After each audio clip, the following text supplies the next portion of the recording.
В этот самый момент, пока ты слушаешь эти слова, ты движешься со скоростью более 800 тысяч километров в час вокруг чего-то, что невозможно увидеть. Чего-то настолько массивного, что оно удерживает в своих объятиях более 200 миллиардов звезд. Чего-то настолько голодного, что оно способно проглотить целую планету за доли секунды, даже не заметив этого. И самое страшное, это нечто находится в самом сердце нашего дома. В центре Млечного Пути прямо сейчас притаился монстр, которого мы называем Стрелец А. Ты никогда не увидишь его невооруженным глазом. Ты никогда не услышишь его. Ты никогда не почувствуешь его присутствие напрямую. Но каждое мгновение твоей жизни, каждый вдох, каждый удар сердца происходит под его незримым контролем. Он диктует орбиту нашего Солнца. Он определяет структуру нашей галактики. Он решает, какие звезды будут жить, а какие умрут в его ненасытной пасти. И самое пугающее, мы до сих пор не понимаем, почему он так тих. Сегодня ты узнаешь 3 вещи, которые навсегда изменят твое восприятие ночного неба. Первое. Как ученые десятилетиями охотились за тенью гиганта, используя технологии, которые казались невозможными еще 20 лет назад. Второе. Почему этот монстр в центре нашей галактики ведет себя не так, как должен, и какие теории пытаются объяснить его странное молчание. Третье. Что произойдет с нами, когда он наконец проснется, и какие признаки его пробуждения мы уже наблюдаем. К концу этого путешествия ты будешь знать то, о чем большинство людей даже не подозревает. Ты поймешь, почему астрофизики называют Стрельца А самым важным объектом для понимания нашего места во Вселенной. И, возможно, эти знания не дадут тебе уснуть этой ночью. Если тебя завораживают тайны космоса, если ты хочешь понять, какие силы управляют нашей галактикой из темноты, подпишись на канал. Путешествие к сердцу Млечного Пути начинается прямо сейчас. Давай начнем с того, что рассказывают в школьных учебниках и популярных документальных фильмах. Официальная версия звучит примерно так. В центре нашей галактики находится сверхмассивная черная дыра. Она очень большая, очень тяжелая, и она просто сидит там, как гигантский гравитационный якорь, вокруг которого вращается все остальное. Солнце делает один оборот примерно за 225 миллионов лет. И этого времени достаточно, чтобы галактика сохраняла свою красивую спиральную форму. Все просто, все понятно, все аккуратно упаковано в несколько предложений. Эта версия удобна для объяснения детям. Она создает иллюзию, что мы понимаем, как устроена наша галактика, что у нас есть полная картина, что центр Млечного Пути – это просто очень большая точка притяжения, которая делает свое дело, не создавая никаких проблем. Многие люди живут с этим упрощенным пониманием всю жизнь и никогда не задумываются о том, насколько оно далеко от реальности. Но когда ты начинаешь копать глубже, когда ты смотришь на реальные данные наблюдений, когда ты читаешь научные статьи и слушаешь, что говорят исследователи между собой, а не для камер, картина становится совершенно иной, гораздо более странной, гораздо более пугающей, гораздо более непонятной. Первая проблема с официальной версией заключается в том, что Стрелец А неправильно себя ведет. Черные дыры такого размера обычно невероятно активны. Они постоянно поглощают материю, испуская при этом чудовищные потоки энергии. Квазары в далеких галактиках сияют ярче триллионов солнц, потому что их центральные черные дыры непрерывно пожирают окружающий газ и звезды. Активные галактические ядра выбрасывают джетты релятивистской плазмы на сотни тысяч световых лет, создавая структуры, которые превосходят размерами саму галактику. А Стрелец А он практически спит. Его светимость в миллиарды раз меньше, чем должна быть для черной дыры его массы. Он выглядит как голодающий гигант посреди пиршества, который почему-то отказывается от еды. Вокруг него достаточно газа и пыли, чтобы питать его на протяжении миллионов лет.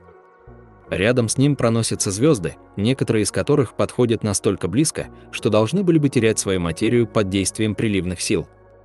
Но монстр в центре нашей галактики отворачивается от этого изобилия и продолжает дремать. Ученые называют это загадкой низкой светимости Стрельца А. И у них нет хорошего объяснения. Есть теории, есть гипотезы, есть математические модели. Но ни одна из них не объясняет полностью, почему наша центральная черная дыра настолько тиха. Это первый намек на то, что официальная версия не полна. Вторая проблема еще более тревожная. Когда ученые начали детально изучать движение звезд вблизи Стрельца А, они обнаружили нечто странное. Некоторые звезды движутся не совсем так, как предсказывает простая модель гравитационного притяжения одной массивной точки. Есть небольшие отклонения, есть аномалии, есть необъяснимые ускорения и замедления. Одно из возможных объяснений – рядом со Стрельцом А скрываются другие массивные объекты. Возможно, черные дыры поменьше, которые вращаются вокруг центрального гиганта, создавая гравитационные возмущения. Возможно, плотные скопления темной материи, которые мы не можем видеть напрямую. Возможно, что-то совершенно иное, о чем мы пока даже не догадываемся. Представь себе, в центре нашей галактики может находиться не одна черная дыра, а целое семейство. Несколько монстров, вращающихся в смертельном танце друг вокруг друга. И рано или поздно этот танец закончится столкновением, которое потрясет саму ткань пространства-времени. Гравитационные волны от такого события будут настолько мощными, что мы почувствуем их даже на расстоянии 26 тысяч световых лет. Но когда это произойдет? Через миллион лет, через 1000, через 100? Никто не знает. Третья проблема связана с историей Стрельца.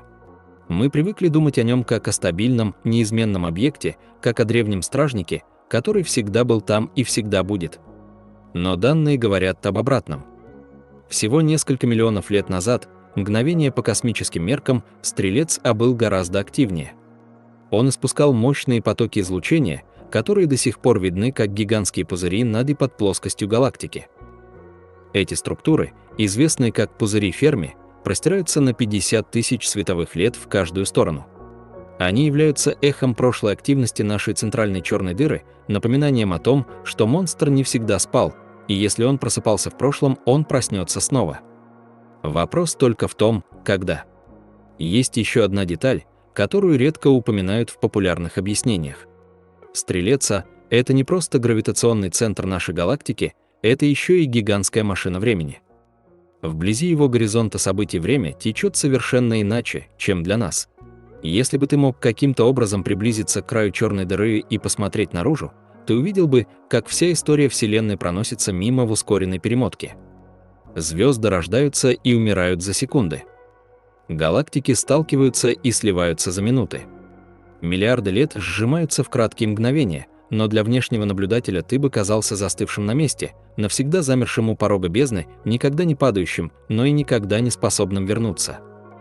Это одна из самых жутких особенностей черных дыр. Они не просто поглощают материю, они поглощают само время. И Стрелец А с его 4 миллионами солнечных масс делает это в масштабах, которые трудно даже представить. Официальная версия рассказывает нам о черной дыре как о простом объекте. Большая масса, сильная гравитация. Ничего особенного. Но реальность гораздо сложнее. Реальность включает в себя странное молчание голодного гиганта, возможное присутствие скрытых компаньонов, следы прошлых пробуждений и искажения самой структуры пространства-времени. Реальность включает в себя загадки, на которые у нас нет ответов, и угрозы, которые мы только начинаем осознавать. Но реальность еще темнее, гораздо темнее. Потому что все, о чем мы говорили до сих пор, это лишь то, что мы можем наблюдать, то, что мы можем измерить нашими телескопами и детекторами, то, что поддается нашим инструментам. Но Стрелец А скрывает за своим горизонтом событий нечто, что мы никогда не сможем увидеть напрямую. Нечто, что нарушает все известные нам законы физики. Нечто, что заставляет самых выдающихся ученых нашего времени признаваться в полном непонимании. В центре нашей галактики находится не просто очень массивный объект. В центре нашей галактики находится точка, где наша наука перестает работать, где уравнения дают бесконечности, где пространство и время теряют всякий смысл, где все, что мы знаем о Вселенной, рассыпается в прах. И мы вращаемся вокруг этой точки каждый день, каждый час, каждую секунду. Наша планета, наше Солнце, все знакомые нам звезды. Все это неразрывно связано с тем невообразимым нечто, что скрывается в сердце Млечного Пути. История охоты за Стрельцом А началась задолго до того, как мы узнали, что ищем черную дыру. В начале 20 века астрономы только начинали понимать истинные масштабы Вселенной. Они только что осознали, что Млечный Путь – это не вся Вселенная, а лишь одна из бесчисленных галактик. Они только начинали задаваться вопросом о том, что находится в центре нашего звездного острова. Проблема заключалась в том, что центр галактики невозможно увидеть в обычном свете. Между нами и ним лежат 26 тысяч световых лет космического пространства, заполненного газом и пылью. Эта межзвездная среда поглощает видимый свет так эффективно, что только 1/10-триллионная часть света из центра галактики достигает наших глаз. И если бы вся эта пыль вдруг исчезла, центр Млечного Пути сиял бы ярче полной луны, затмевая большинство звезд на небе. Но пыль существует, и она создает непроницаемую завесу, скрывающую от нас самые важные тайны нашего галактического дома. Прорыв произошел с развитием радиоастрономии. Радиоволны проходят сквозь межзвездную пыль так же легко, как солнечный свет проходит сквозь оконное стекло. В 1931 году молодой инженер по имени Карл Янский, работавший в лабораториях компании Bell, обнаружил странный радиошум, приходящий из космоса. Этот шум был наиболее интенсивен в направлении созвездия Стрельца, туда, где, по расчетам астрономов, должен был находиться центр нашей галактики. Янский не понимал, что именно он обнаружил. Его компания не была заинтересована в астрономических исследованиях. Его открытие было воспринято скорее как курьез, чем как научный прорыв. Но семя было посеяно. В последующие десятилетия радиоастрономы начали систематически картографировать небо в радиодиапазоне. И с каждым годом картина центра галактики становилась все более детальной. В 1974 году произошло открытие, которое изменило все. Астрономы Брюс Балик и Роберт Браун обнаружили в самом центре галактики компактный источник радиоизлучения. Он был необычайно ярким в радиодиапазоне, но при этом невероятно маленьким по астрономическим меркам. Его размер не превышал размеров нашей Солнечной системы. Крошечная точка на фоне гигантской галактики. Этот источник получил обозначение «Стрелец», а звездочка была добавлена, чтобы отличить его от более крупного радиокомплекса Стрельца, частью которого он является. Что могло излучать так много радиоволн из такого маленького объема? Ученые начали подозревать, что в центре нашей галактики скрывается нечто экстраординарное, но доказательства оставались косвенными. Радиоизлучение само по себе не могло подтвердить наличие черной дыры. Нужно было что-то большее. Нужно было увидеть, как гравитация этого объекта влияет на окружающие звезды. И тут началась одна из самых амбициозных программ наблюдений в истории астрономии. Две независимые группы исследователей, одна в Германии под руководством Райнхарда Генцеля, другая в Соединенных Штатах под руководством Андреа Гёс, начали многолетний проект по отслеживанию движения звезд вблизи Стрельца А. Они использовали крупнейшие телескопы мира, оснащенные системами адаптивной оптики, которые позволяли компенсировать размытие, вызванное земной атмосферой. Они наблюдали одни и те же звезды год за годом, десятилетие за десятилетием, терпеливо выстраивая картину их орбитального движения. То, что они обнаружили, превзошло все ожидания. Звезды вблизи центра галактики движутся с невообразимыми скоростями. Одна из них, получившая обозначение S2, совершает полный оборот вокруг Стрельца, а всего за 16 лет. Для сравнения, нашему Солнцу требуется 225 миллионов лет, чтобы совершить один оборот. В точке максимального сближения S2 проносится мимо центральной черной дыры со скоростью почти 8000 км в секунду, это почти 3% скорости света. На таких скоростях начинают проявляться эффекты общей теории относительности Эйнштейна, и ученые смогли использовать S2 как лабораторию для проверки предсказаний этой теории в условиях, недостижимых на Земле. Анализ орбит звезд позволил с беспрецедентной точностью измерить массу Стрельца. Она составляет примерно 4 миллиона масс Солнца, 4 миллиона звезд, подобных нашему светилу, сжатых в объем, который может поместиться внутри орбиты Меркурия. Такая плотность невозможна для любого известного объекта, кроме черной дыры. Никакое скопление звезд, никакое облако газа, никакая экзотическая структура не могли бы существовать стабильно при такой концентрации массы. Единственным объяснением оставалась черная дыра, и эта черная дыра была сверхмассивной. За эту работу Генцель и Гёс получили Нобелевскую премию по физике в 2020 году. Они доказали то, о чем астрофизики подозревали десятилетиями. В центре нашей галактики действительно находится сверхмассивная черная дыра. Но это было лишь начало, потому что доказать существование черной дыры – это одно, а увидеть ее – совсем другое. Следующий великий прорыв произошел в 2022 году, когда международная коллаборация «Телескоп по горизонту событий» представила первое изображение Стрельца А. Это было техническое чудо, которое казалось невозможным еще несколько лет назад. Чтобы получить это изображение, ученые соединили радиотелескопы по всему миру, от Гавайских островов до Антарктиды, от Чили до Испании, в единый виртуальный телескоп размером с Землю. Только такой инструмент мог различить детали объекта столь маленького и столь далекого. И что же они увидели? Кольцо раскаленного газа, вращающегося вокруг абсолютной черноты. Тень черной дыры, окруженной ореолом светящейся материи. Визуальное подтверждение того, о чем столетия назад предупреждала теория. Граница, за которую свет не может вырваться. Горизонт событий, точка невозврата, за которой ничто, даже информация, не способна избежать гравитационной хватки монстра. Но изображение принесло с собой новые загадки. Структура газа вокруг Стрельца оказалась гораздо более хаотичной и непредсказуемой, чем ожидали ученые. Яркость различных частей кольца менялась буквально за минуты, что невероятно быстро для объекта такого размера. Черная дыра словно дышала, пульсировала, жила своей непонятной нам жизнью, и мы до сих пор не понимаем многих деталей того, что происходит в непосредственной близости от горизонта событий. Мы прошли долгий путь от смутного радиошума до прямого изображения тени черной дыры. Но каждый ответ порождает 10 новых вопросов. Каждое открытие отодвигает горизонт непознанного еще дальше. И чем больше мы узнаем о Стрельце, тем яснее становится, мы только начинаем понимать, насколько странным и пугающим является этот объект. Но реальность еще темнее, потому что все, что мы обсуждали до сих пор, это лишь прелюдия. Это лишь тень того ужаса, который скрывается в физике сверхмассивных черных дыр. И чтобы по-настоящему понять Стрельца, нам придется спуститься глубже, туда, где законы физики начинают распадаться, где интуиция отказывает, где само понятие реальности становится размытым. Чтобы понять, что представляет собой Стрелец А на самом деле, нужно сначала понять, что такое черная дыра в физическом смысле, не в том упрощенном понимании, которое предлагают школьные учебники, а в том глубоком, пугающем смысле, который открывается, когда ты начинаешь вникать в уравнение общей теории относительности. Черная дыра – это не объект в обычном смысле этого слова.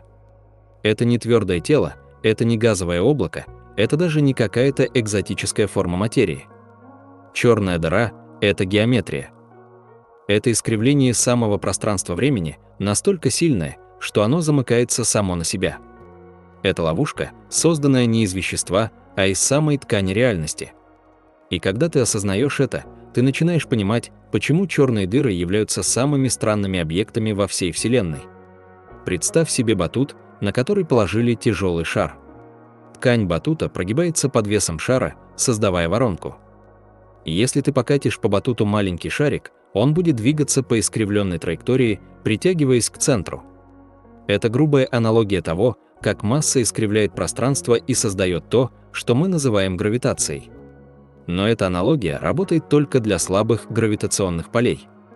Для черных дыр она совершенно неадекватна, потому что черная дыра – это не просто глубокая воронка в ткани пространства.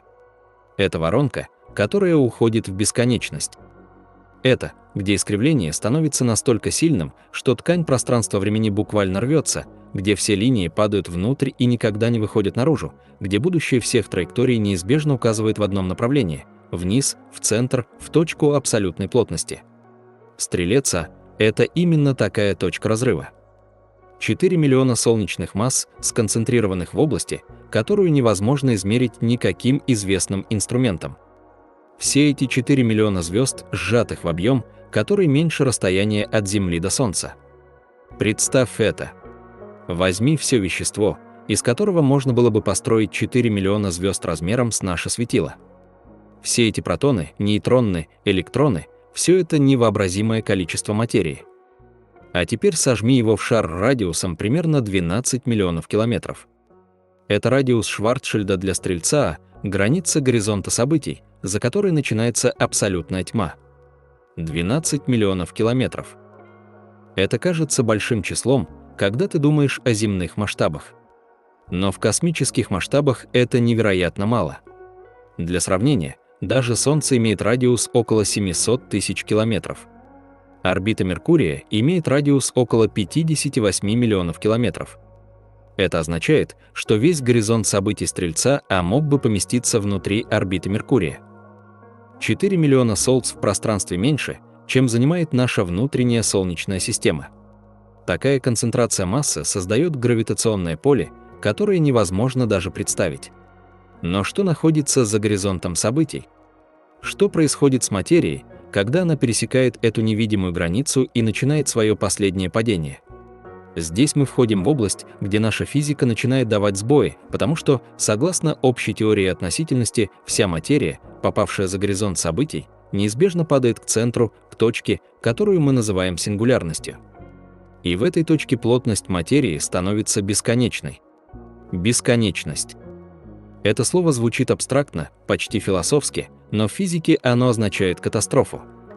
Когда уравнения дают бесконечное значение, это обычно означает, что теория перестает работать, что мы достигли границы применимости наших знаний, что реальность устроена иначе, чем предсказывает наша математика. И нам нужна новая, более глубокая теория, чтобы понять, что происходит на самом деле. В случае черных дыр эта проблема особенно остра. Общая теория относительности Эйнштейна, наша лучшая теория гравитации, предсказывает существование сингулярности, но она не может описать, что там происходит. Квантовая механика, наша лучшая теория микромира, должна становиться важной при таких экстремальных плотностях. Но мы не знаем, как совместить квантовую механику с общей теорией относительности. У нас нет теории квантовой гравитации, которая могла бы описать физику сингулярности. Мы буквально не знаем, что находится в самом сердце Стрельца.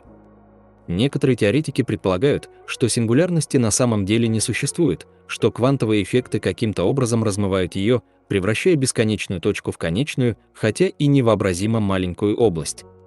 Другие считают, что внутри черных дыр могут открываться порталы в другие регионы пространства-времени, так называемые кротовые норы, которые могут соединять различные части Вселенной или даже различные вселенные.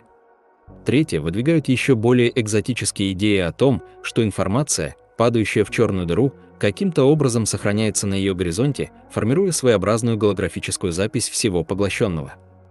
Но все это остается спекуляциями. У нас нет способа заглянуть за горизонт событий и проверить эти теории экспериментально. Горизонт событий – это абсолютный барьер для информации. Ничто, даже сигнал со скоростью света, не может вырваться изнутри и рассказать нам, что там происходит. Стрелец охранит свои самые глубокие тайны в абсолютной недоступности. И, возможно, мы никогда не узнаем правду о том, что скрывается за этой границей тьмы. Теперь давай поговорим о том, что происходит снаружи горизонта событий, потому что именно здесь разворачиваются процессы, которые мы можем наблюдать и изучать. Именно здесь материя взаимодействует с чудовищным гравитационным полем черной дыры, создавая явления, которые видны с расстояния в тысячи световых лет. Когда газ или пыль приближаются к черной дыре, они не падают прямо внутрь. Из-за углового момента, проще говоря, из-за того, что материя обычно движется не точно по направлению к центру, она начинает закручиваться вокруг черной дыры, формируя так называемый аккреционный диск. Это плоская структура из раскаленного газа, вращающегося со все возрастающей скоростью по мере приближения к горизонту событий. В аккреционном диске происходят удивительные вещи. Трение между слоями газа, движущимися с разными скоростями, нагревает материю до невероятных температур. Во внутренних областях диска вблизи горизонта событий газ может нагреваться до сотен миллионов градусов. Это в десятки раз горячее, чем ядро нашего Солнца. При таких температурах материя начинает испускать рентгеновское излучение, а иногда и гамма-лучи. Именно это излучение делает активные черные дыры видимыми на огромных расстояниях. Именно оно превращает некоторые из них в квазары, самые яркие объекты во Вселенной. Но Стрелец, а не квазар. Его аккреционный диск невероятно тусклый по сравнению с тем, что мы видим вокруг других сверхмассивных черных дыр. Количество газа, которое он поглощает, ничтожно мало. По разным оценкам, от 10 в минус 6 до 10 в минус 5 степени солнечных масс в год. Это примерно масса небольшого астероида, растянутая на целый год. Для черной дыры весом в 4 миллиона солнц это почти ничего. Это как если бы человек съедал 1 молекулу пищи в день. Почему Стрелец А так мало ест? Этот вопрос мучает астрофизиков уже несколько десятилетий. Газа вокруг него достаточно. В центральных областях галактики находятся гигантские молекулярные облака, содержащие миллионы солнечных масс материала. Рядом со Стрельцом А проносятся звезды, некоторые из которых теряют вещество через звездный ветер. Казалось бы, еды должно хватать с избытком. Одно из объяснений связано с особенностями потока материи вблизи Стрельца А. Газ, падающий к черной дыре, сильно нагревается и расширяется. Это расширение создает давление, которое противодействует гравитационному притяжению. В результате большая часть газа не достигает горизонта событий, а выбрасывается обратно в окружающее пространство. Этот процесс называется адвекционно-доминируемым аккреционным потоком, и он может объяснять, почему Стрелец А поглощает так мало материи, несмотря на ее доступность. Другое объяснение связано с магнитными полями. Газ вблизи черной дыры пронизан мощными магнитными полями, которые могут препятствовать свободному падению материи. Эти поля закручиваются вместе с вращающимся газом, создавая сложные структуры, которые могут отводить энергию от аккреционного диска. Некоторые модели предполагают, что большая часть энергии, которая могла бы излучаться как свет, вместо этого уходит в магнитные поля и в конечном счете преобразуется в кинетическую энергию отдельных частиц, вылетающих из системы. Есть и третье объяснение, более спекулятивное. Возможно, Стрелец А прошел через период активного питания относительно недавно и сейчас переваривает то, что поглотил. Мы уже упоминали пузыри Ферми, гигантские структуры над и под плоскостью галактики, которые являются следами прошлой активности. Эти пузыри возникли несколько миллионов лет назад, когда Стрелец А был гораздо более активен. После такого пиршества черная дыра могла расчистить ближайшие окрестности, выбросив большую часть доступного газа мощными джетами. Теперь она ждет, пока новая порция материи приблизится достаточно близко. Но какое бы объяснение не было правильным, факт остается фактом – Стрелец, а необычно тихая черная дыра. Ее светимость составляет менее 1 миллионной от так называемого Эддингтоновского предела максимальной светимости, при которой давление излучения уравновешивается гравитацией. Большинство активных галактических ядер излучают на уровне нескольких процентов от этого предела. Некоторые квазары приближаются к нему вплотную, а Стрелец А едва мерцает в темноте.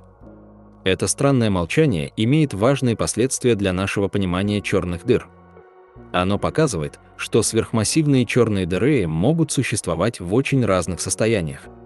Некоторые из них – ненасытные пожиратели, излучающие энергию, эквивалентную триллионам звезд. Другие – спящие гиганты, почти невидимые на фоне окружающих звезд. И Стрелец А принадлежит ко второй категории, по крайней мере, сейчас.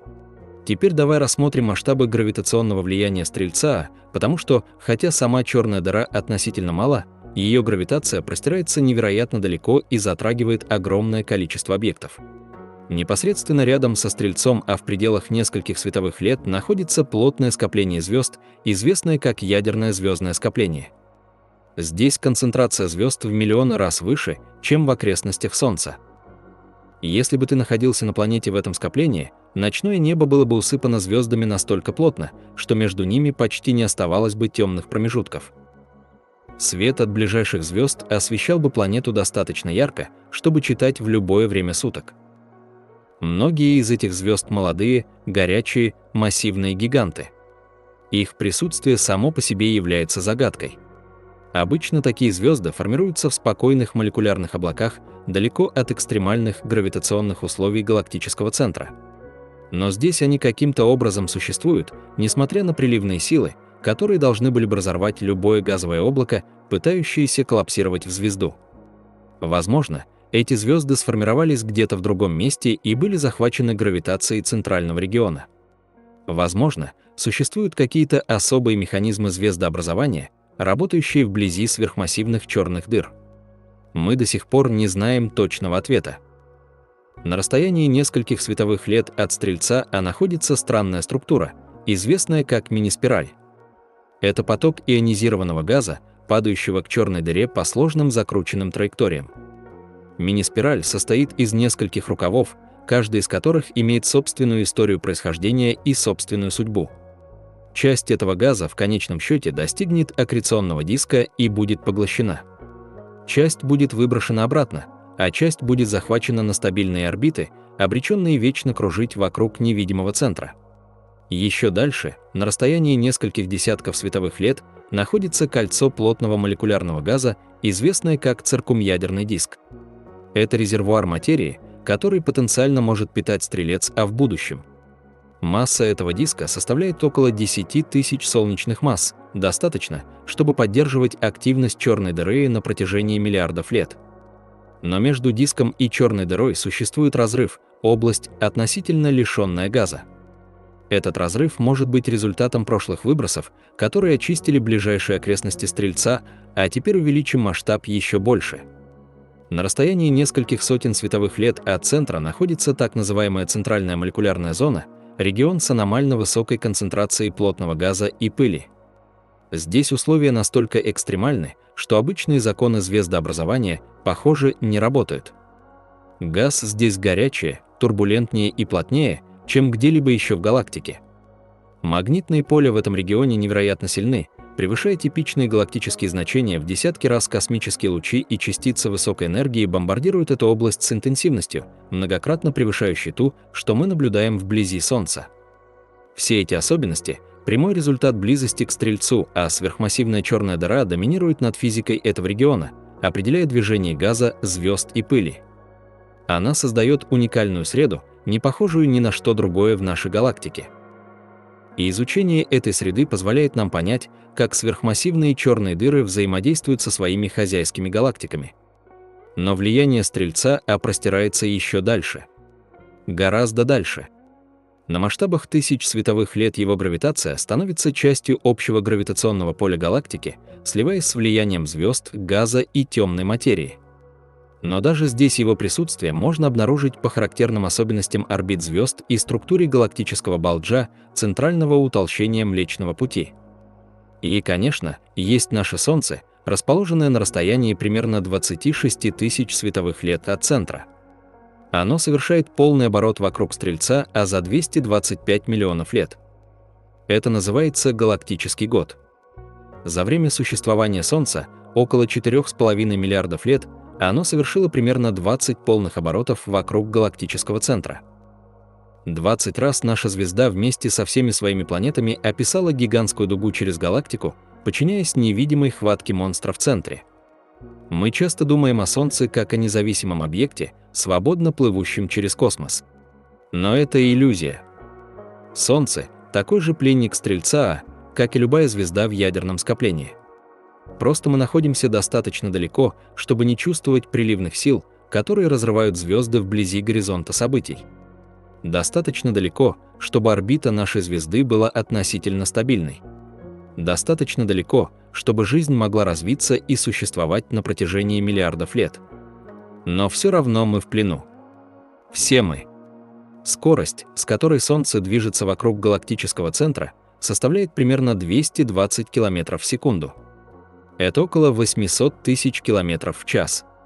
Каждый час мы перемещаемся на расстояние, равное двум дистанциям от Земли до Луны.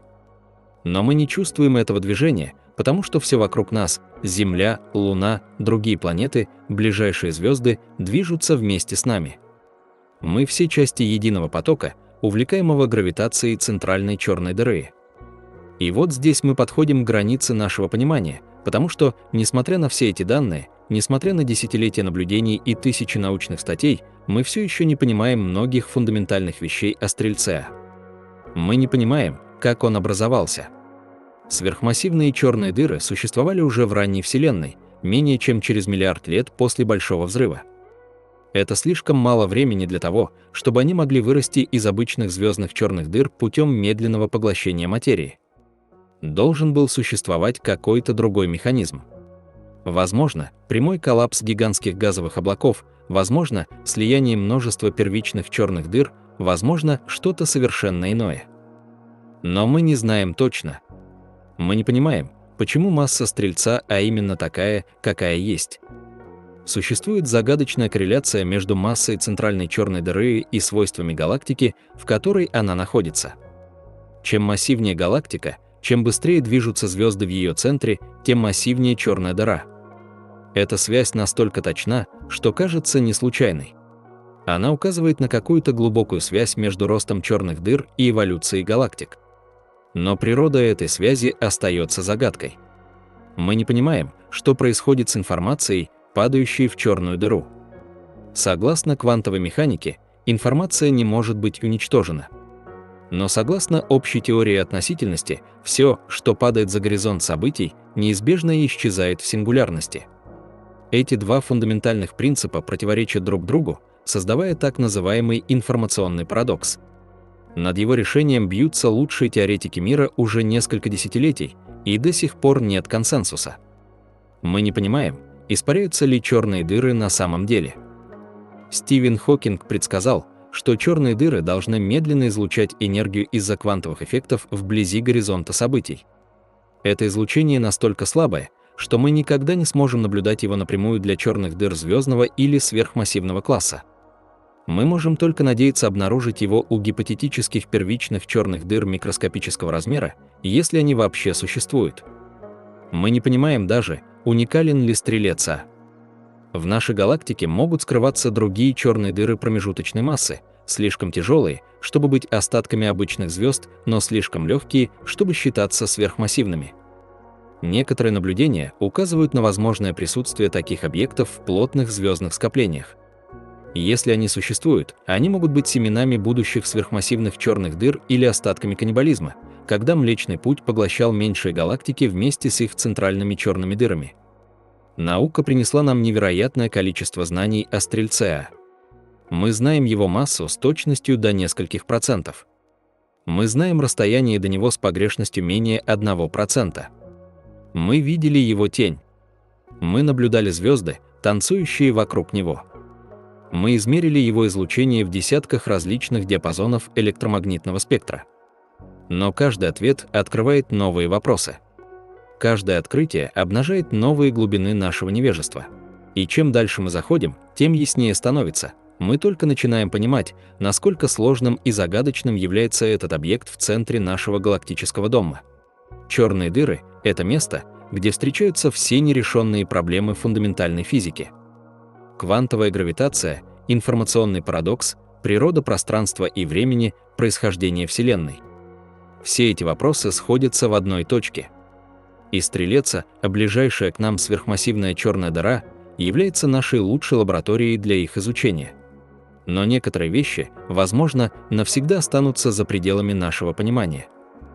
Некоторые тайны Вселенная хранит слишком глубоко, чтобы мы могли до них добраться. И самое глубокое из этих тайн скрывается за горизонтом событий. Там, где наши теории перестают работать, где наша интуиция отказывает, где само понятие знания теряет смысл. Мы вращаемся вокруг этой тайны каждый день, каждую секунду, не имея возможности заглянуть внутрь, не имея надежды понять до конца, просто двигаясь по своей вечной орбите вокруг центра тьмы, который определяет структуру нашего галактического дома. Среди всех звезд, танцующих вокруг Стрельца А, есть несколько особенных. Их судьбы рассказывают нам истории, которые невозможно было бы придумать. Истории о невероятных скоростях, смертельных сближениях и чудесных спасениях от гравитационной пасти монстра. Возьмем звезду С-62. Этот объект приближается к черной дыре еще ближе, чем уже упомянутая С-2. В точке максимального сближения расстояние между С-62 и горизонтом событий составляет всего около 16 миллиардов километров.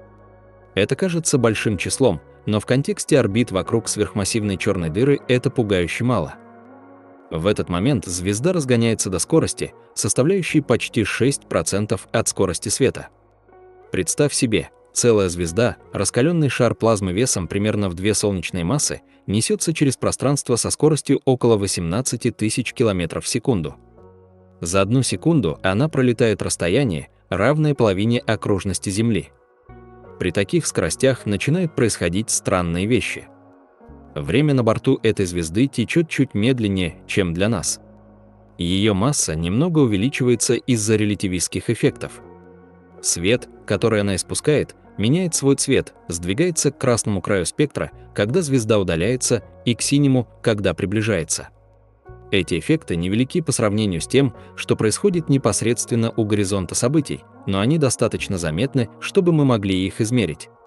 С-62 является одной из лучших природных лабораторий для проверки общей теории относительности в сильных гравитационных полях. Но есть звезда еще более экстремальная. С-4714 приближается к Стрельцу, на расстоянии всего около 12 миллиардов километров. На таком расстоянии приливные силы начинают становиться по-настоящему опасными. Приливные силы – это разница в гравитационном притяжении между ближней и дальней сторонами объекта. Для звезды, проходящей так близко к черной дыре, эта разница становится достаточно большой, чтобы начать растягивать ее.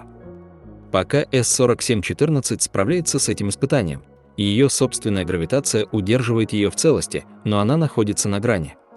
Еще немного ближе, и звезда начнет разрываться. Орбитальный период С-4714 составляет всего около 12 лет. Это означает, что каждые 12 лет эта звезда проходит через смертельный аттракцион, балансируя на краю уничтожения. Мы наблюдаем за ней уже достаточно долго, чтобы увидеть несколько таких сближений. И каждый раз она выживает. Каждый раз она выныривает из гравитационного объятия черной дыры и устремляется в более безопасные регионы своей вытянутой орбиты. Но сколько еще раз ей удастся это сделать? Орбиты звезд вблизи Стрельца, они являются абсолютно стабильными. Гравитационные возмущения от других звезд, релятивистские эффекты, взаимодействие с газом – все это постепенно меняет траекторию. И однажды, возможно, через тысячи или миллионы лет, С-4714 подойдет слишком близко. Еще более загадочными являются объекты, известные как G-объекты. Первый из них, G1, был обнаружен еще в 2000-х годах. За ним последовали G2, G3, G4 и другие. Эти странные объекты выглядят как компактные облака газа, но ведут себя не так, как должны вести себя обычные газовые облака вблизи сверхмассивной черной дыры. Когда G2 приблизился к Стрельцу, в 2014 году, астрономы всего мира затаили дыхание. Они ожидали зрелища. Они думали, что увидят, как приливные силы разорвут это газовое облако на части, как материя закрутится в спираль и упадет на черную дыру, как Стрелец наконец получит порцию пищи после долгого поста. Десятки телескопов по всему миру и на орбите были направлены на центр галактики, готовые зафиксировать это событие. Но G2 не разорвался. Он прошел через точку максимального сближения и вышел с другой стороны практически невредимым. Это было совершенно неожиданно.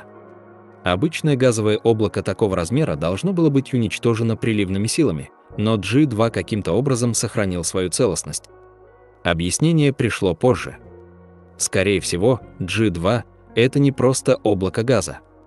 Внутри него скрывается звезда или, возможно, пара звезд, недавно слившихся в одну. Эта центральная звезда удерживает окружающий газ своей гравитацией, не давая ему рассеяться. G-объекты – это своего рода звезды в коконах, замаскированные гиганты, скрывающие свою истинную природу под покровом пыли и газа. Но почему они образовались именно здесь, вблизи черной дыры?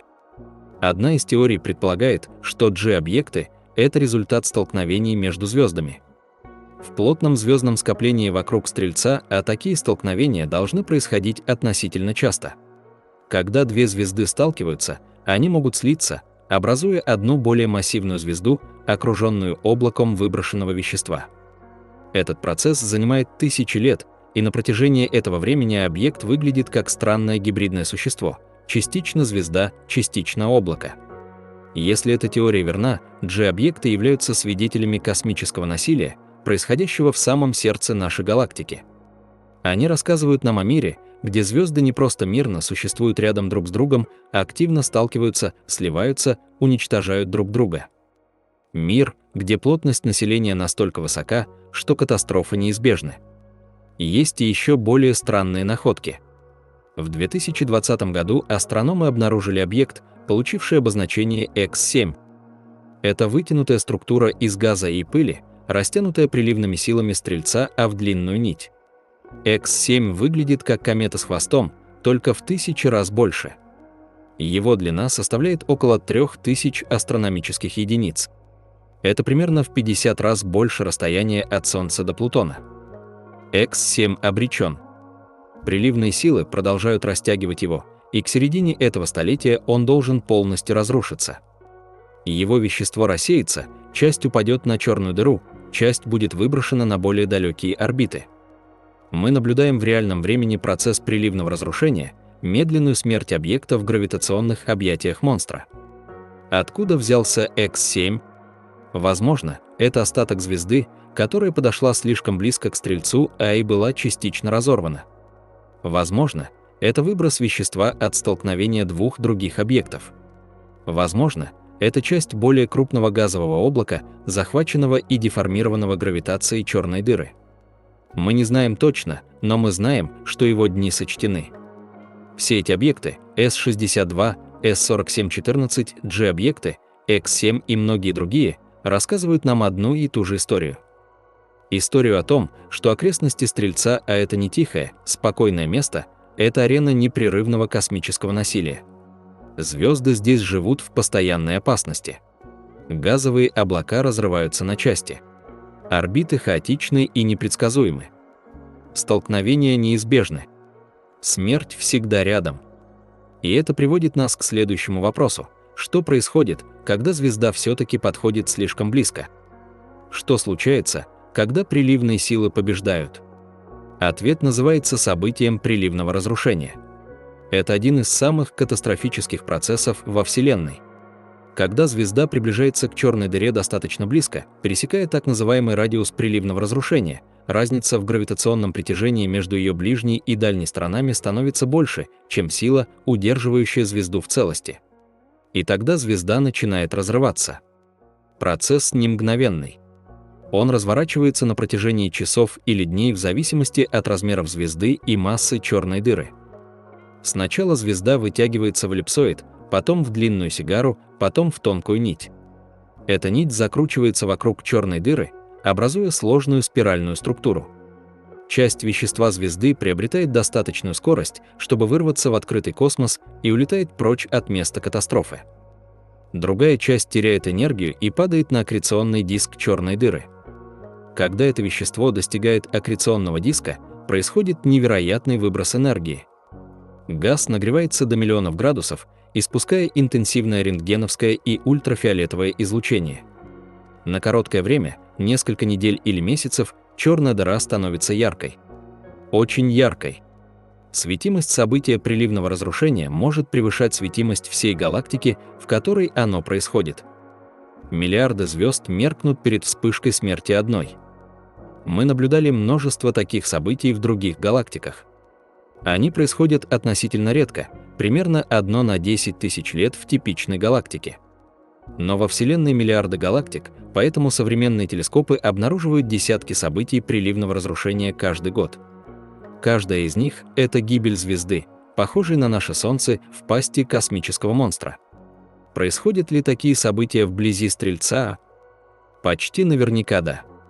Мы просто не видели ни одного на протяжении того относительно короткого времени, что ведем систематические наблюдения.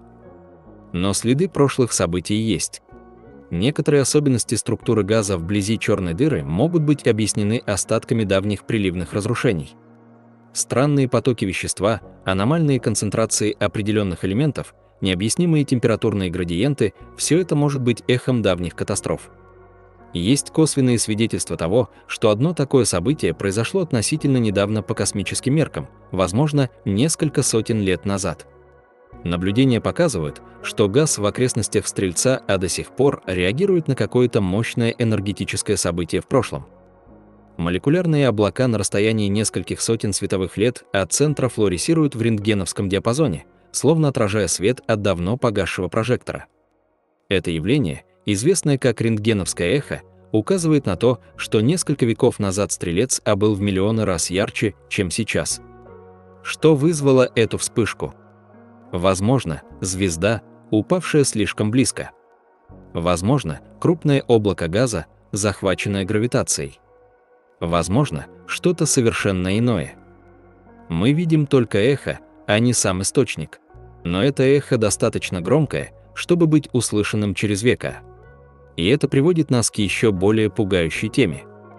Если Стрелец способен порождать такие вспышки, что еще он может сделать? Какие еще формы насилия скрываются в арсенале сверхмассивной черной дыры? Одним из самых впечатляющих проявлений активности черных дыр являются релятивистские джеты.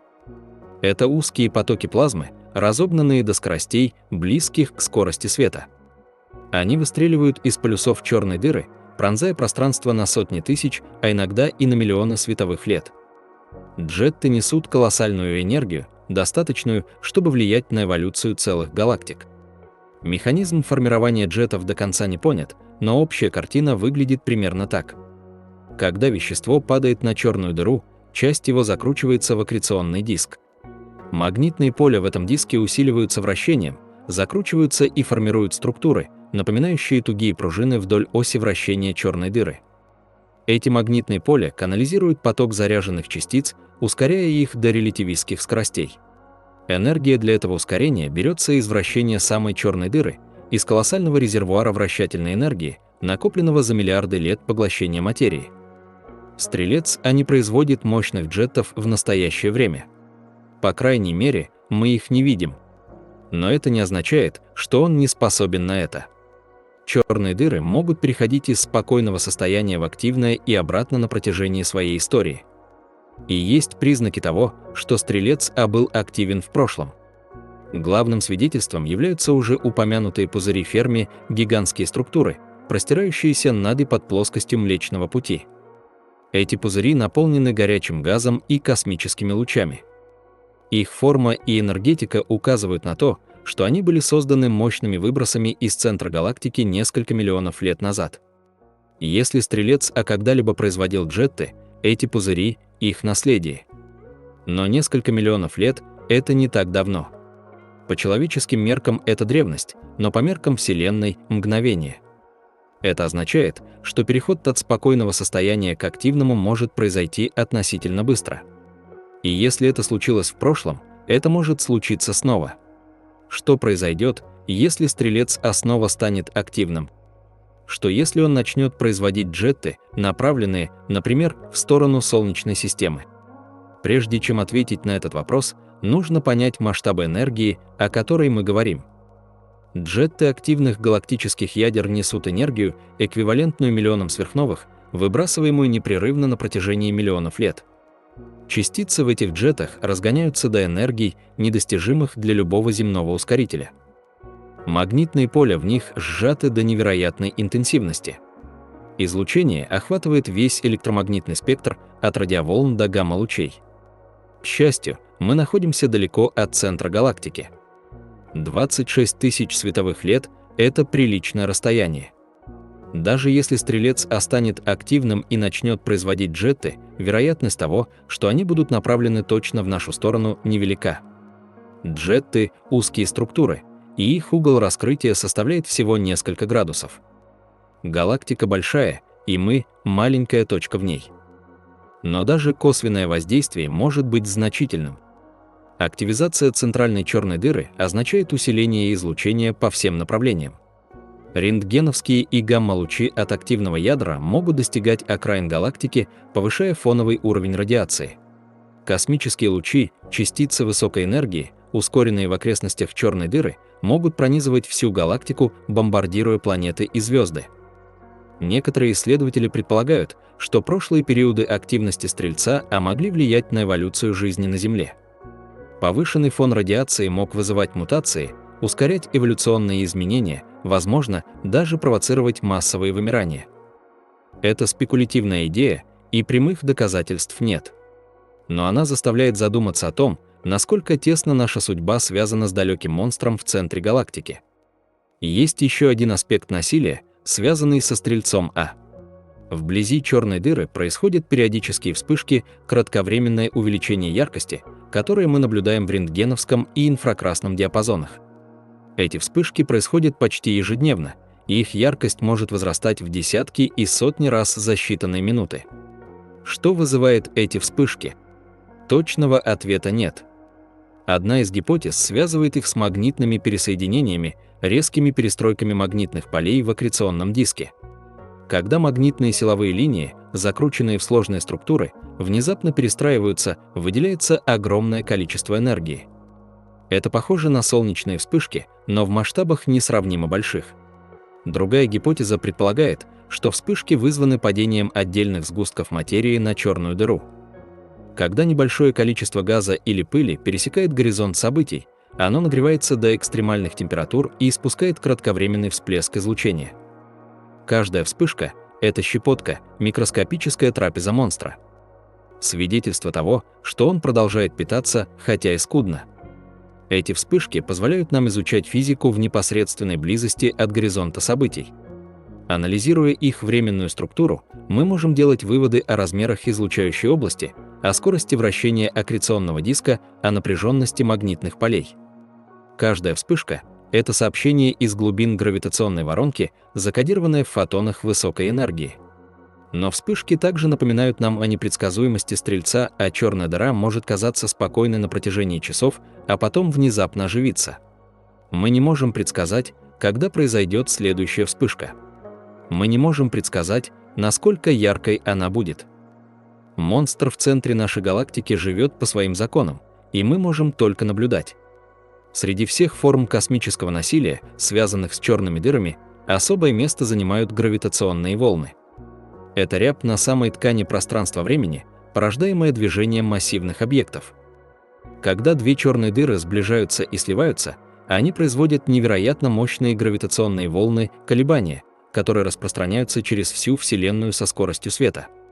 Мы уже обнаружили десятки событий слияния черных дыр с помощью детекторов Лига и Вирга. Это были столкновения черных дыр звездного класса с массами в несколько десятков солнечных. Энергия, выделенная при каждом таком слиянии, превышала энергию всех звезд в наблюдаемой Вселенной, вместе взятых, но только на краткий миг, на долю секунды. Что произойдет, если сверхмассивная черная дыра столкнется с другой сверхмассивной черной дырой? Энергия гравитационных волн будет в миллионы раз больше. Это будет одно из самых энергетических событий во Вселенной со времен Большого взрыва. И такое событие может ждать Стрельца. Наша галактика не одинока в космосе. Она является частью местной группы галактик и неизбежно столкнется с галактикой Андромеды примерно через 4 миллиарда лет. Когда это произойдет, две сверхмассивные черные дыры, Стрелец, а и его андромедианский аналог, начнут сближаться. Сначала они будут кружить друг вокруг друга на расстоянии тысяч световых лет, потом сотен, потом десятков. И, наконец, они сольются в одну колоссальную черную дыру с массой, превышающей 100 миллионов Солнц. Этот процесс займет миллионы лет. На последних стадиях сближения гравитационные волны будут настолько интенсивными, что их можно будет обнаружить с помощью будущих космических детекторов. Мы увидим, вернее, наши далекие потомки увидят, как две бездны сливаются в одну, выбрасывая волны пространственно-временных искажений на всю обозримую Вселенную. Но это в далеком будущем. А что сейчас? Какие формы насилия происходят прямо сейчас, в эту самую секунду, в окрестностях Стрельца? Прямо сейчас звезда С-62 движется по своей орбите, готовясь к очередному сближению с черной дырой. Прямо сейчас X7 продолжает растягиваться под действием приливных сил, медленно теряя свою целостность. Прямо сейчас какой-нибудь сгусток газа падает к горизонту событий, нагреваясь до миллионов градусов. Прямо сейчас магнитные поля в аккреционном диске закручиваются все сильнее, накапливая энергию для следующего пересоединения и следующей вспышки. Мы не видим большую часть этого. Расстояние слишком велико, пыль слишком плотна, наши инструменты слишком грубы. Но мы знаем, что это происходит. Физика говорит нам, что должно происходить, и наблюдения подтверждают это в тех случаях, когда мы можем увидеть достаточно четко. Стрелец – это неспокойное место. Это арена непрерывного космического насилия, масштабы которого превосходят все, что мы можем представить. И мы, маленькая планета на задворках галактики, вращаемся вокруг этой арены, как зрители на дальних трибунах гигантского смертельного цирка. Но самое удивительное, мы не просто наблюдаем, мы начинаем понимать. С каждым годом, с каждым новым наблюдением, с каждой новой теорией мы немного приближаемся к разгадке тайн центрального монстра нашей галактики. Мы картографируем орбиты звезд, мы моделируем потоки газа, мы фотографируем тень черной дыры. Мы ловим эхо прошлых катастроф. И это понимание меняет нас. Оно заставляет осознать, насколько хрупка жизнь на фоне космического насилия, насколько удивительно, что мы вообще существуем, насколько невероятно, что где-то на маленькой планете, вращающейся вокруг заурядной звезды, возникли существа, способные понять хотя бы частично природу бездны, в которой они обитают.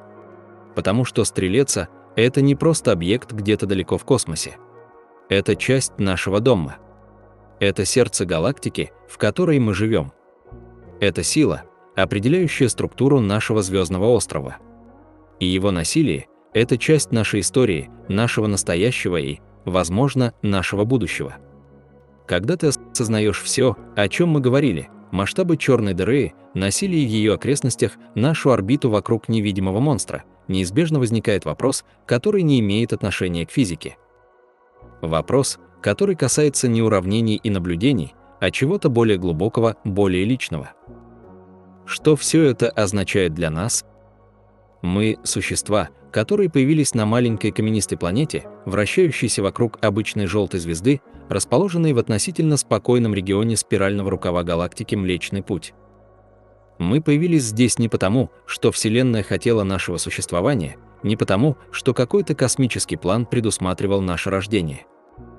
Мы появились благодаря невероятной цепочке случайностей, растянувшейся на миллиарды лет.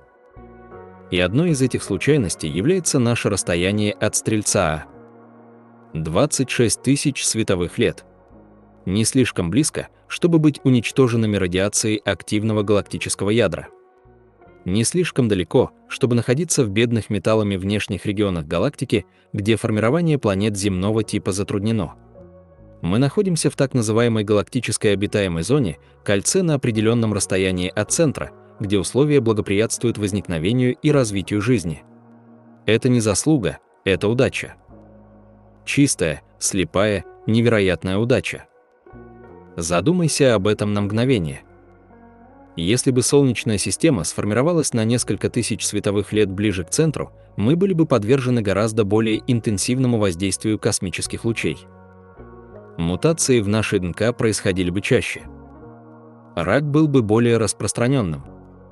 Эволюция могла бы пойти совершенно иным путем или вообще не привести к появлению сложной жизни. Если бы мы оказались еще ближе, в центральном балдже галактики, плотность звезд была бы настолько высока, что гравитационные возмущения постоянно дестабилизировали бы орбиты планет. Комфортные и стабильные условия, необходимые для эволюции разумной жизни, просто не могли бы существовать. С другой стороны, если бы мы сформировались на внешних окраинах галактики, нам не хватало бы тяжелых элементов – углерода, кислорода, железа. Все те атомы, из которых построены наше тело и наша планета, они образуются в недрах массивных звезд и распространяются по галактике при взрывах сверхновых. Во внешних регионах этих элементов меньше, и формирование планет с богатой химией было бы затруднено. Мы находимся именно там, где нужно. Не потому, что кто-то нас туда поместил, а потому, что только там, где мы находимся, мы могли появиться. Это не телеология, это отбор наблюдателя. Мы не можем наблюдать вселенные, в которых нас нет. Но это понимание порождает странное чувство. Чувство одновременно грандиозности и ничтожности. Мы – результат космического процесса, охватывающего миллиарды лет и миллиарды световых лет. Атомы в наших телах были созданы в ядрах давно погасших звезд. Кальций в наших костях, железо в нашей крови, кислород, которым мы дышим – все это пришло из космоса. Мы буквально состоим из звездной пыли. И эта пыль была распределена по галактике гравитационным влиянием Стрельца А. И одновременно мы – невообразимо малая часть этого процесса. Наша планета – песчинка.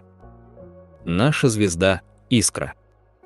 Наша галактика – одна из сотен миллиардов. А Стрелеца – этот 4-миллионный солнечных масс монстр в центре нашего галактического дома, сам по себе ничтожен по сравнению со сверхмассивными черными дырами в других галактиках, некоторые из которых превышают его массу в 1000 раз. Как примирить эти две перспективы? Как осознать себя одновременно частью великого космического процесса и бесконечно малой точкой в бесконечно большом пространстве? Возможно, ответ заключается в самом акте осознания, Потому что, насколько мы знаем, мы — единственные существа в обозримом космосе, способные задавать такие вопросы. Единственные, кто может смотреть на ночное небо и понимать, что за этими мерцающими точками скрываются Солнце, планеты, галактики, черные дыры. Единственные, кто может построить телескопы, сфотографировать тень Стрельца, и рассчитать орбиты звезд, танцующих вокруг него.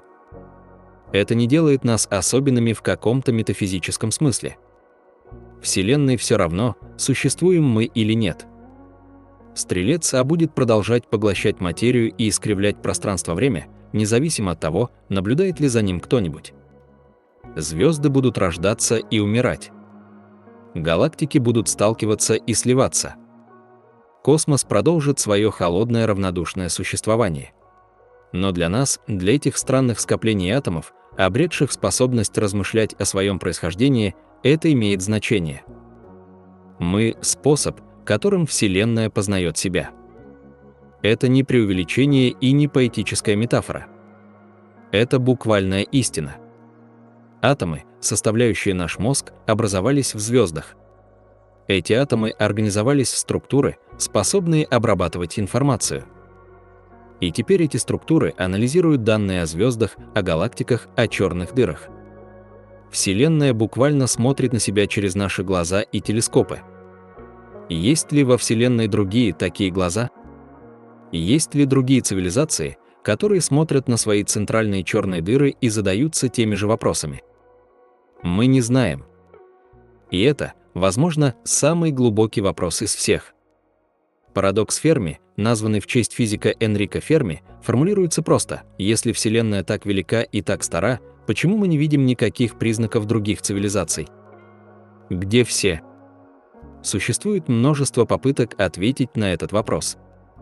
Возможно, разумная жизнь невероятно редка, и мы одни из первых или вообще единственные.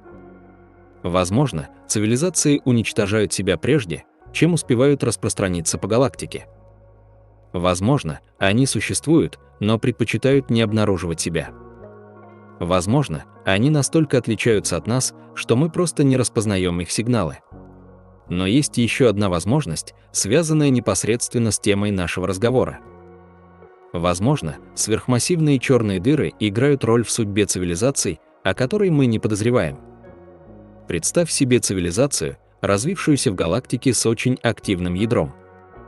Квазар в центре их звездного дома постоянно бомбардирует окружающее пространство смертоносным излучением. Релятивистские джеты пронизывают галактику, стерилизуя целые регионы. В таких условиях жизнь могла бы возникнуть только в очень специфических убежищах, защищенных от радиации. И даже если она возникла, ее развитие было бы постоянно прерываемо катастрофами. Наша галактика относительно спокойная. Стрелец дремлет. Это могло быть ключевым фактором, позволившим жизни на Земле развиваться непрерывно на протяжении миллиардов лет. Если это так, то мы обязаны своим существованием не только расстоянию от центра галактики, но и текущему состоянию нашей центральной черной дыры. Но это состояние не вечно. Мы уже говорили о следах прошлой активности Стрельца, о пузыри Ферми, рентгеновские эхо, аномалии в распределении газа. Все это указывает на то, что наш спящий гигант просыпался в прошлом, и он проснется снова. Когда это произойдет, мы не можем предсказать с точностью. Может быть, через миллионы лет, может быть, через тысячи. Может быть, прямо сейчас какое-нибудь массивное облако газа начинает свое падение к черной дыре. И через несколько столетий Стрелец вспыхнет яркостью, которая изменит условия во всей галактике. Для нашей цивилизации такой, какая она есть сейчас, это не представляет непосредственной угрозы. Мы слишком далеко. Даже мощная вспышка активности была бы ослаблена расстоянием до почти неощутимого уровня. Но для будущих поколений, для цивилизации, которая может существовать через миллионы лет, это может стать критическим фактором. И вот здесь мы подходим к еще более глубокому вопросу о масштабах времени и о судьбе всего сущего. Стрелец будет существовать невообразимо долго.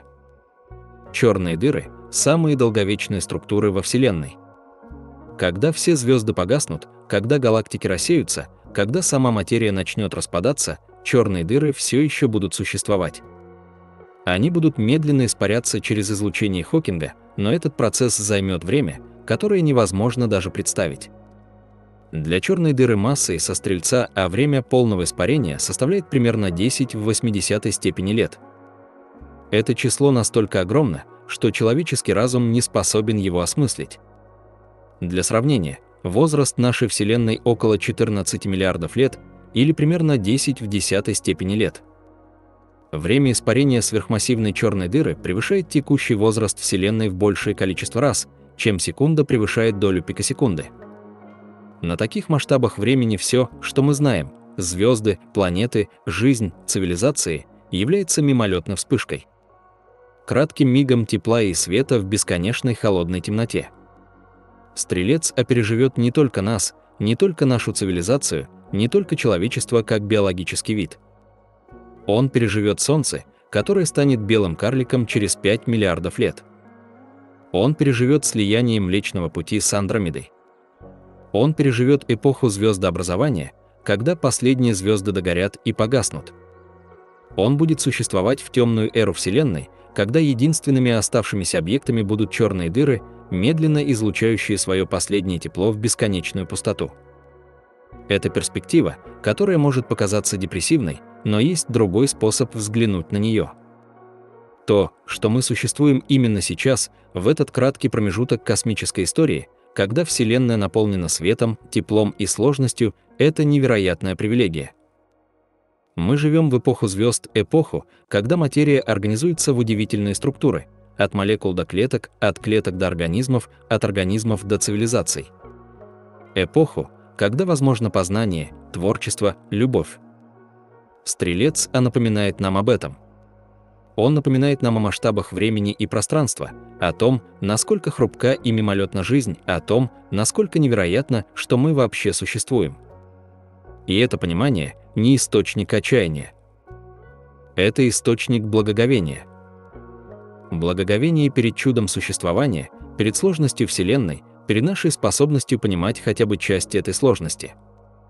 Каждый раз, когда ты смотришь на ночное небо, ты смотришь в направлении бесконечности. Звезды, которые ты видишь, это ближайшие соседи нашего Солнца, расположенные на расстоянии от нескольких до нескольких тысяч световых лет. За ними миллиарды других звезд нашей галактики. А в самом центре, невидимый глазу, но присутствующий в каждом движении каждой звезды, Стрелец А. Ты связан с ним.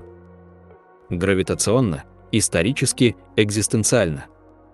Атомы в твоем теле были сформированы в звездах, которые вращались вокруг него миллиарды лет назад. Орбита Земли определяется суммарным гравитационным полем галактики, в котором Стрелец А играет ключевую роль. Само существование нашей планеты как стабильного дома для жизни зависит от того, что наша центральная черная дыра сейчас спит, а не сияет яростью квазара. Это странная связь. Связь между тобой, читающим эти слова или слушающим их в тишине ночи, и монстром в центре галактики, находящимся на расстоянии 26 тысяч световых лет. Связь, которую невозможно почувствовать напрямую, но которая реальна на самом фундаментальном уровне. Мы живем в тени гиганта. И эта тень не угроза, а защита.